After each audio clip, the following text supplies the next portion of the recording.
السلام علیکم۔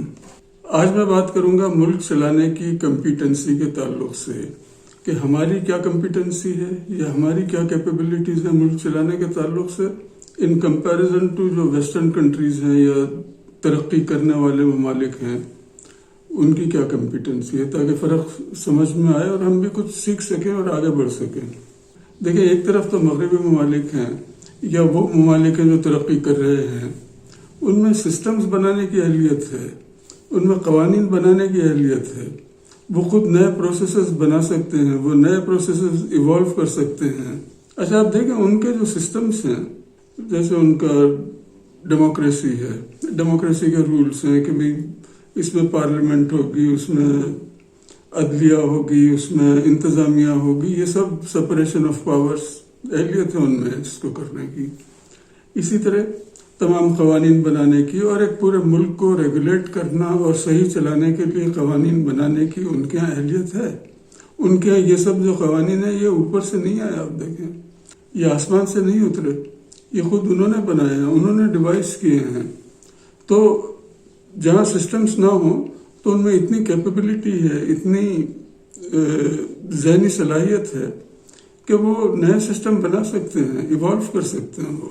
مثلاً جب ٹریفک شروع ہوئی، یعنی گاڑیاں آئیں، ٹرکس آئے، یہ سب چیزیں آئیں، تو انہوں نے نہ صرف سڑکیں بنائیں، ساتھ میں قوانین بھی بنائے کہ بھئی یہ ایک طرف سے آنے کا ہے، ایک طرف سے جانے کا ہے، آپس میں ٹکرا کے نہ رہ جائیں۔ اسی طرح کراسنگز کے اوپر انہوں نے کہا کہ یہاں پہ سگنل تو خیر بعد میں آیا، اس سے پہلے وہی مینول سسٹم انہوں نے رکھا ہوا ہوگا کہ بھئی ادھر سے یوں چھوڑو، ادھر سے یوں چھوڑو، ایک کے بعد ایک، تاکہ ایک ڈسپلن طریقے سے لوگ کراس کر سکیں، آپس میں نہ ٹکرائیں۔ تو اسی طرح روڈس ہیں، بریجز ہیں، ان پہ روڈ سائنس لگے ہوئے ہیں کہ بھئی آپ کو پتہ چلے کہ آپ کہاں جا رہے ہیں یا کہاں جانا ہے۔ یہ نہیں کہ ایک روڈ بنا دی یا ایک برج بنا دیا، بس ٹکراتے پھر رہے ہیں، بھٹکتے پھر رہے ہیں کہ اب یہ جائے گا کہاں پھر۔ اسی طرح انہوں نے چوڑے چوڑے فٹ پاتھس بنائے تاکہ لوگ اس پہ چل سکیں۔ سڑکیں ہیں، یہ سب چیزیں بنیادی طور پر تو یہ انسانوں کے لیے ہیں نا، گاڑیاں تو بعد میں آئیں۔ تو انسانوں کو گاڑیاں آنے کے بعد بھی انہوں نے وہ جو انسانوں کے سڑکوں پر چلنے کا جو سسٹم تھا اس کو جاری رکھا۔ یہ نہیں کہا کہ بھئی فٹ پاتھ ختم کر دو، اب گاڑیاں ہی چلیں گی یہاں پر۔ اسی طرح انہوں نے آبادی کی پلاننگ کے اصول بنائے کہ شہر میں کس طرح کی ڈیولپمنٹ ہوگی، اوپن اسپیسز ہوں گے، پارکس ہوں گے، لائبریریز ہوں گی، سنیما ہالس ہوں گے، کس طرح ہوں گے یہ۔ تو یہ تو سب بنیادی چیزیں ہیں، میں مثال دے رہا ہوں آپ کو۔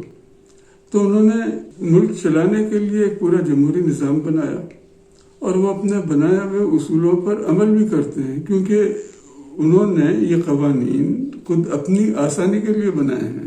ان پر کہیں سے ڈنڈا نہیں آیا کہ بھئی یہ قوانین کو نافذ کرو، خود بنایا انہوں نے اپنے لیے۔ اچھا، ان کے مقابلے میں آپ ہمارے ملک کی یا شہر کی یا کوئی لوکیلٹی یا چھوٹی سی آبادی بھی ہے، تو صرف چھوٹی سی آبادی چلانے کی آپ کمپیٹنسی دیکھیں کیا ہے۔ اور آپ دیکھیں کہ ہمارے یہاں ہم خوش قسمت تھے کہ انگریز ہمارے یہاں آیا اور جاتے ہوئے وہ ایک چلتا ہوا نظام چھوڑ کر گئے، وہ قوانین چھوڑ کر گئے، اور ایک کے بعد ایک ان 70 سالوں میں ہم ان کے چھوڑے ہوئے اصولوں کو ہم ختم کرتے ہوئے چلے آ رہے ہیں۔ امپروومنٹ تو ہم نے اس میں کوئی نہیں کی اور کولیپس کرتے ہوئے آ رہے ہیں ملک کو۔ انگریز اگر ٹریفک کا نظام نہیں چھوڑ کے جاتا تو شاید ہمارے یہاں سڑکیں ہوتی نہیں تھی، وہی پتلی گلیاں ہوتی جو پرانے شہروں میں ہیں، پتلی پتلی گلیاں گول گھومتی ہوئی، سیدھے سڑکوں کا کوئی کنسپٹ نہیں ہوتا، جہاں سے بھی اچھل کود کے نکل جاؤ، صرف مکانات ہوتے۔ ہاں، sewerage system, that's another thing, وہ بھی دیکھیں وہ لوگ لے کر آئے کہ بھئی یہ پانی نیچے انڈر گراؤنڈ پائپس کے ذریعے نکل جائے۔ کچرے اٹھانے کا سسٹم وہ بھی انہوں نے بنایا کہ بھئی روز صبح آئے، صفائی وغیرہ سب کچھ ہو۔ تو ہمارے یہاں تو یہ سب ختم ہوتا جا رہا ہے، ہمارے شہروں اور آبادیوں کا ستیہ ہو چکا ہے، کوئی پلاننگ نہیں ہے۔ ہمارے یہاں کچرا اٹھانے اور صفائی رکھنے تک کی اہلیت نہیں ہے، اور میں صرف کراچی کی بات نہیں کر رہا ہوں، میں پورے پاکستان کی بات کر رہا ہوں۔ سوائے اسلام آباد اور لاہور کے چند علاقوں کے باقی پورا ملک یہاں سے وہاں تک کچرے کا ڈھیر ہے۔ اسی طرح آپ دیکھیں جمہوریت، پارلیمنٹ، حال دیکھیں آپ ذرا اس کا، زیادہ عرصے جمہوریت کو ہی تالا لگا ہوتا ہے، یعنی پارلیمنٹ کو ہی تالا لگا ہوا ہوتا ہے، یا کھلتا ہے وہ پارلیمنٹ کا ادارہ کھلتا ہے تو ہلڑ بازی کے لیے، کشتی کے لیے، پھینکنے کے لیے بلز وغیرہ جو بھی ہیں.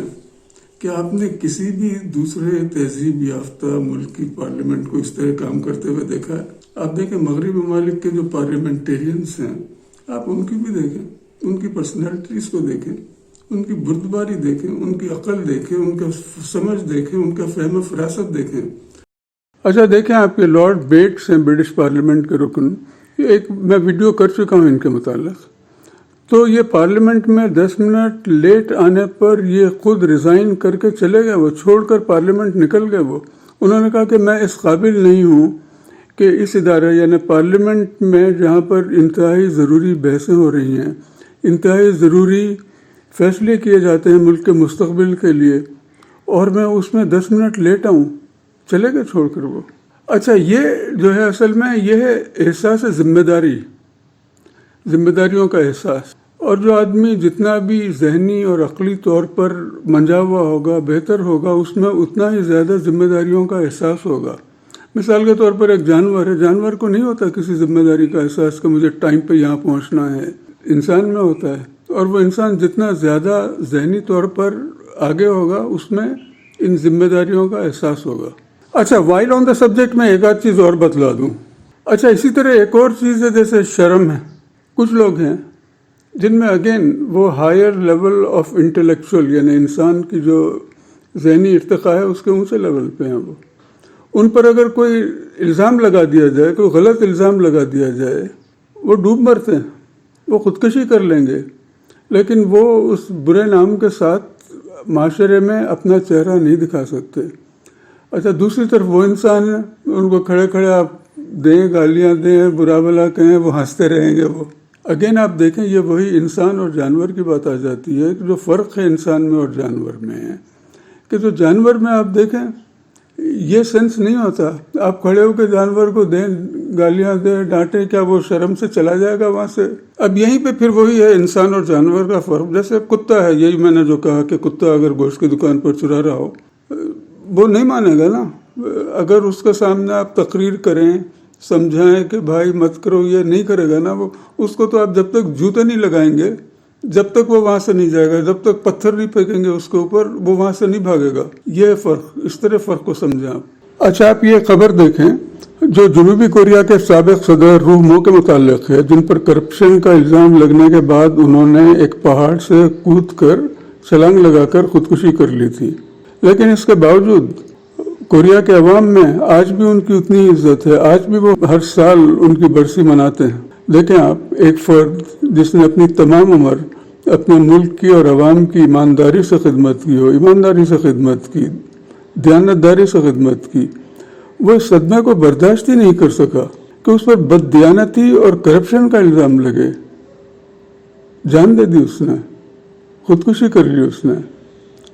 لیکن یہ وہی انسان اور جانور کے فرق والی بات ہے میں جو سمجھانے کی کوشش کر رہا ہوں کہ انسان میں غیرت اور خودداری کا جذبہ ہوتا ہے، جبکہ جانوروں میں یہ حس نہیں ہوتی، جانوروں میں غیرت نہیں ہوتی، جانوروں میں خودداری نہیں ہوتی.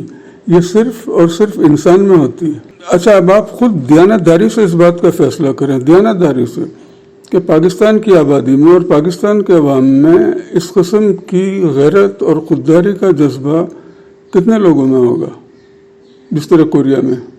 میں لیڈرز کی، سول سرونٹس کی اور دوسرے لوگوں کی بات نہیں کر رہا ہوں، میں تو پوری آبادی کی بات کر رہا ہوں کہ پوری آبادی میں اس قسم کے جذبے کے کتنے لوگ ہوں گے. تو ان کو ہی دیکھ کر، انہی کے ان بہترین اداروں کو دیکھ کر ہم نے جمہوریت کو کاپی کیا نا. آپ نے کبھی سنا برطانیہ یا یورپ وغیرہ میں یا ایون امریکہ میں بھی پارلیمنٹس میں واک آؤٹ ہو رہے ہیں، ہڑتالیں ہو رہی ہیں، بلز کو پھینکا جا رہا ہے پھاڑ پھاڑ کر، گالی گلوچ پہ آئے ہوئے ہیں، کشتیاں ہو رہی ہیں. تو اگر آپ کمپیٹنسی لیول کا موازنہ کریں تو اس طرح ہے کہ مغربی ممالک کے لوگ سسٹمز، قوانین اور پروسیسز بنانے اور ملک چلانے میں ماہر ہیں، مہارت رکھتے ہیں. وہ ایک انٹلیکچوئل لیول کا ایک اور درجہ ہے وہ. جبکہ ہم میں نہ تو سسٹمز، پالیسیز، قوانین بنانے کی اہلیت ہے بنا ہی نہیں سکتے ہم، بلکہ ہم ایک بنا بنایا سسٹم بھی اگر کوئی مل جائے ہم کو تو اس کو چلانے تک کی ہمارے یہاں اہلیت نہیں ہے. ہمیں جمہوریت چلانے اور جمہوری ماحول میں کام کرنے کی نہیں ہے اہلیت. 70 سال کا ریکارڈ ہے یہ، کوئی میں گیس ورک نہیں کر رہا ہوں، یہ سب آپ کے سامنے ہے ہر چیز. تو اگر ہم کو یا ہمارے لیڈران کو ایک ترقی یافتہ چلتا ہوا اگر ایک ملک دے دیا جائے کہ چلاؤ اس کو، تو ہماری صرف اتنی اہلیت ہے کہ اس کو ہم ختم کر دیں. 2-1 سالوں میں لوٹ مار کر کے ہمارے موجودہ لیول پر ہم لے کے آ جائیں گے اس ملک کو جو بھی ہے. یعنی مغربی ممالک میں ملک چلانے کی اہلیت ہے، قابلیت ہے، اور ان کے مقابلے میں ہم میں ملک توڑنے کی اہلیت ہے، ختم کرنے کی اہلیت ہے. جب بھی عوام کے ہاتھ میں حکومت آتی ہے یہی حشر ہوتا ہے. اور یہی وجہ ہے آپ دیکھیں کہ ہم نے بشمول انڈیا بیرونی حکمرانوں کے دور میں ہم نے بہت ترقی کی، اس علاقے میں بہت زیادہ ترقی کی، خوشحال تھے، امن تھا، لوگوں کی جان و مال محفوظ تھی، چاہے وہ انگریز ہو یا مغل ہو یا اس سے پہلے کے حکمران ہوں. اور ہماری آزادی جو ہے، موجودہ آزادی جو ہم 70 سال سے آزاد ہیں، حالانکہ 2 ٹکڑے بھی ہو چکا ہے، یہ ہماری کوششوں سے نہیں ہم آزاد کہ ہم آزاد رکھ رہے ہیں اس کو. یہ موجودہ ورلڈ آرڈر ہے، ہم کو زبردستی زور دیا جا رہا ہے کہ رہو آزاد، اپنے علاقے پر خود کرو حکومت. تو اس اہلیت کے ساتھ ہم کس طرح ترقی کریں گے آخر، کس طرح آگے بڑھیں گے آخر. اور ہم اتنے سیدھے سادے ہیں، اس بات کا بھی ہم کو اندازہ نہیں ہے یا ہم احساس نہیں کر سکتے کہ ہم کو یہ چیزیں سیکھنی چاہیے. جو دوسرے ممالک ہیں، جو ترقی یافتہ ممالک ہیں، ان کی سمجھ بوجھ کا لیول، ان کے سسٹمز، پروسیسز کافی ایڈوانسڈ ہیں، کافی آگے ہیں. وہ تو ہم کو اپنی جو کمی ہے، ہمارے جو کم سمجھی ہے، ہم اس کو سمجھ کے ہم دوسروں سے سیکھیں. جب بھی آپ دیکھتے ہیں مستقل نعرے لگتے رہتے ہیں کہ ہم بہت عقل مند قوم ہے، ذرا سی مٹی نم ہے اس میں پانی ڈال دو، پتہ نہیں کیا ہے وہ. لیکن آپ ملک کی کارکردگی دیکھیں، صفر. ظاہر ہے کچھ لوگ اگر ایکسلنٹ کر رہے ہیں، کچھ لوگ کچھ اچیو کر رہے ہیں تو وہ انڈیویجول بیسس پر ہے، ملک سے اس کا تعلق نہیں ہے. جب 20 کروڑ عوام ہیں تو 20 کروڑ میں کچھ نہ کچھ تو نکلیں گے نا سپرلیٹو. ملک کی کارکردگی صفر، بلکہ اس سے بھی کم. اچھا دیکھیں آپ، یہ بڑی ہارش مثال ہے، انتہائی معذرت کے ساتھ میں کہہ رہا ہوں. ایک پرانا محاورہ ہے کہ بھینس کے آگے بین بجانا. کیا مطلب ہے اس کا؟ اس کا مطلب یہی ہے، کوئی سیریسلی بھینس کے سامنے بیٹھ کر اس کو سمجھائے کہ بھئی اچھے کام کرو، بہتر ہو جاؤ، تو کیا اس کی سمجھ میں آ جائے گا؟ اور یہی وجہ ہے کہ کچھ لوگ مستقل اس کوشش میں لگے ہوئے ہیں، قربانیاں دے رہے ہیں، سمجھا رہے ہیں، مضامین لکھتے ہیں، ٹی وی پہ بولتے ہیں کہ ابھی بھی وقت ہے، ابھی بھی سدھر جائیں، ابھی بھی ہم اپنے ملک کے حالات کو صحیح کر لیں. لیکن یہ بالکل بھینس کے آگے بین بجانے والی بات ہے، کسی کے کان پر جوں نہیں رہ رہی ہے. تو اگر پاکستان کو ترقی کرنا ہے تو ہم کو ان تلخ حقیقتوں کو سامنے رکھنا ضروری ہے، تاکہ ہم یہاں سے ایک پلان بنائیں کہ بھئی یہ ہماری کرنٹ کیپیبلٹیز ہیں، یہ ہم حاصل کرنا چاہتے ہیں، یہ گیپ ہے بیچ میں، اس گیپ کو ہم کس طرح فل کریں. آپ پلان کر سکتے ہیں. لیکن اگر آپ پہلے یہ کہیں کہ بھئی ہم تو بہت عقل مند قوم ہیں، تو کس طرح آخر آگے بڑھیں گے ہم؟ پھر آپ نہیں سیکھ سکتے. تو یہ جو بینچ مارکنگ ہے یہ کرنا ضروری ہے. اور اگر ہم یہ نہ کریں تو ہماری آئندہ نسلیں بھی اور پتہ نہیں کب تک صرف نعرے ہی لگاتے رہیں گے بھوک اور افلاس میں. اور اگر ہم ان تلخ حقیقتوں کو سامنے رکھیں تو اسی نتیجے پر پہنچیں گے کہ اگر پاکستان میں بھی ترقی کروانا ہو، عوام میں خوشحالی لانا ہو، ملک کو سدھارنا ہو، تو تمام سمجھدار افراد اور اداروں اور سیاستدانوں اور عوام کو مل کر چین ملیشیا سنگاپور کے طرز پر سویلین ڈکٹیٹرشپ کا عمرانی معاہدہ کرنا پڑے گا، جس کی تفصیل میں پچھلی ایک ویڈیو میں دے چکا ہوں۔ اس ویڈیو کا نام ہے یا ٹائٹل ہے اس کا ڈکٹیٹرشپ کی کامیابی کے راز، جس میں نے بتلایا ہے کہ چین اور دوسرے ممالک میں فار ایسٹ کے ڈکٹیٹرشپ کس وجہ سے کامیاب ہوئی، جبکہ ہمارے یہاں تو آپ دیکھیں ہر چیز ناکام ہے، ڈکٹیٹرشپ بھی ناکام ہو گئی ہمارے یہاں، اسلامی سسٹم بھی چلا ہمارے یہاں، سوشلسٹ سسٹم بھی چلا ہمارے یہاں، جمہوریت بھی چلی ہمارے یہاں، پریزیڈنشل سسٹم بھی چلا ہمارے یہاں، نہیں سنبھل رہا ہے، کچھ نہیں کر پا رہے ہیں آگے۔ تو ایک تو اس ویڈیو کو دیکھیں آپ، اور ہم کو شاید چین کا جو سسٹم ہے وہ بھی ایک ڈیموکریٹک سسٹم ہے چین کا۔ چین میں ہیریڈیٹری کنگ نہیں ہے، چین میں جو موجودہ صدر ہیں پریزیڈنٹ جی، تو یہ انقلاب فوجی انقلاب لے کر نہیں آئے، وہ ایک سسٹم سے الیکٹ ہو کر اوپر آئے ہیں۔